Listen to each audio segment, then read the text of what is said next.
Okay, we can see that the garage overhead door is about half open. This is the way I found it.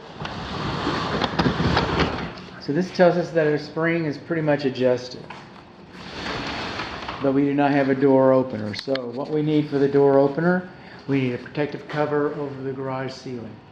This receptacle outlet should be GFCI protected, and it should be labeled as being so. And the door opener motor would plug directly into that receptacle, and nothing else would. And no extension cords or anything like that. The instructions are posted on the door, and so all we got to do is read those. We have warning notices posted, spring tension warning notices posted on the inside corners of the doors. That's a good thing. We should have optic sensors. If these wires are extended and they're secured to the wall, they should be secured with insulated staples, not metal raw staples that can break and tear the walls. Our optic sensors should be no further from the driveway than 6 inches. They should be 6 inches or closer to the floor. Okay? We have a manual door lock. This has not been decommissioned. So what can happen? Right now we don't have a door opener, so this is not a foul in its current mode. However, once the door opener is installed, the door lock should be disengaged. Sometimes you put a bolt in here, sometimes you reposition it, so that way you don't close the door, lock it, push the button, and then the door gets all vexed and jammed and everything. What we should have inside of here, on the inside of this door, okay, these are not pull handles. See that? It's kind of messed up. Your little insulation's messed up right there, huh? Okay, these are not pull handles. You should have pull handles installed on the interior and exterior sides of the doors. A lot of people don't like them on the exterior sides of the doors. I understand that they look ugly when they're on the outside of the doors. Should be there. I probably wouldn't put one there. Probably wouldn't be me. Okay, this right here is not only just a spring tension notice like this, but it's also a safety notice. It's a safety notice. It's an entrapment notice. So if the door closes on a cat or a kid or something, it shows you, it tells you, it keeps you top of awareness. Over here is the control button.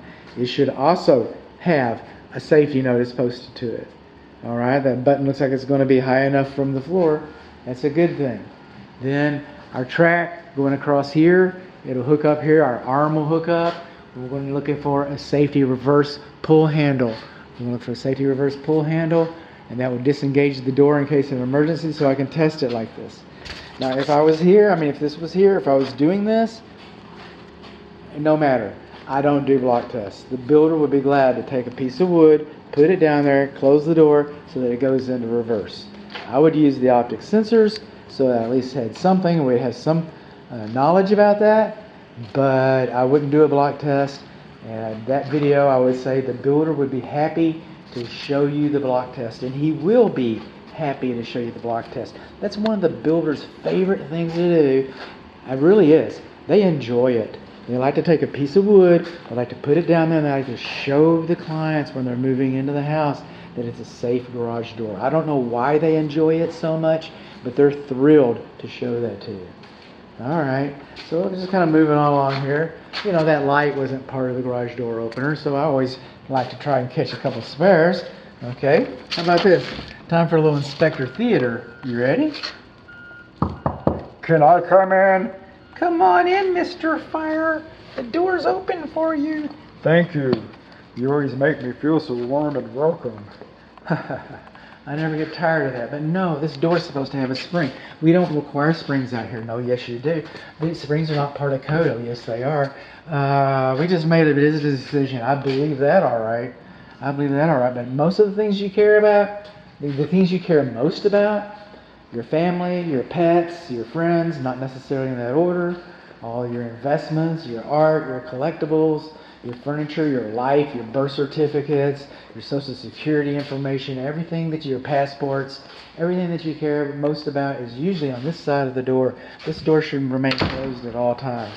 I get it. I put a cat door in there so I could have a litter box in the garage. I didn't want a cat litter box in my house. I made a foolish decision. I made an educated decision to do a foolish thing. It's kind of like speeding. I chose to speed, but no, these doors are supposed to have self-closing springs. So what are you going to look for? Well, one thing, I hope you look for a self-closing spring, and we're missing our weather stripping, and that's on all the doors. It's pretty typical in this stage. This really isn't ready for a final, but we're here. So we want a spring on this door. We want a warning notice on the control switch. We want our optic sensors to be low enough. We want our wires to use insulated staples.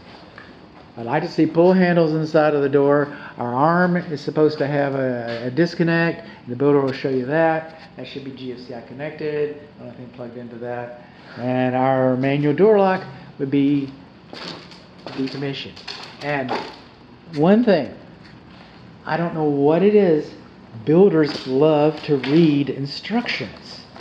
It's like fairy tales to them. And so if you've got a question about this door, if you got a question about that water heater, if you got a question about your lawn sprinkler system, just we'll have a party. I'm in a learning mood, you know.